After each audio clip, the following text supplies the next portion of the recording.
बारामतीत विरोधकांकडून मतदारांना पैसे वाटल्याचा आरोप राष्ट्रवादी काँग्रेस शरदचंद्र पवार पक्षाचे बारामतीचे शहराध्यक्ष यांनी केला आहे। बारामती शहरातील आमराई मुजावरवाडा परिसरात पैसे वाटून मतदारांना विकत घेण्याचा प्रयत्न केला जात आहे, तसेच दमदाटी करून दादागिरी केली जात असल्याचा आरोप देखील शहराध्यक्षांनी केला आहे। भोर तालुक्यात एका गावात रात्री पैशांचं वाटप झाल्याचा आरोप रोहित पवार यांनी केलाय। रोहित पवारांनी त्यांच्या ट्विटर पोस्टवर व्हिडिओ शेअर करत पैसे वाटप झाल्याचा आरोप केलाय। भोर तालुक्यातील एका गावात रात्री पोलीस बंदोबस्तात पैशांचे वाटप होत असल्याचा आरोप करण्यात आलाय। पैसे वाटणारे लोक अजितदादा मित्रमंडळाचे कार्यकर्ते असल्याचा दावा रोहित पवारांनी केलाय। या आरोपानंतर काही वेळासाठी तणावाचे वातावरण निर्माण झाले होते। ज्या वाहनातून पैसे वाटल्याचा आरोप केला जात आहे त्या वाहनाच्या काचा देखील फोडण्यात आल्या आहेत। तणावातून वाहनाच्या काचा देखील फोडण्यात आल्या असून संशयित वाहनामध्ये घड्याळ चिन्हाचे प्रचार करणारे काही साहित्य देखील आढळले।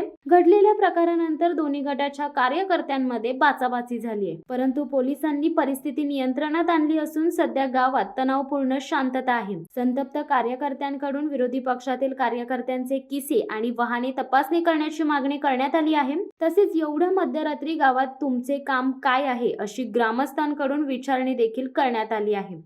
शिवसत्ता टाइम्स न्यूज ब्युरो, बारामती। दे धडक बेधडक वृत्त देणाऱ्या आपल्या शिवसत्ता टाइम्स न्यूज चॅनलला लाल बटन दाबून सबस्क्राईब करा आणि बेल आयकॉनला क्लिक करायला विसरू नका।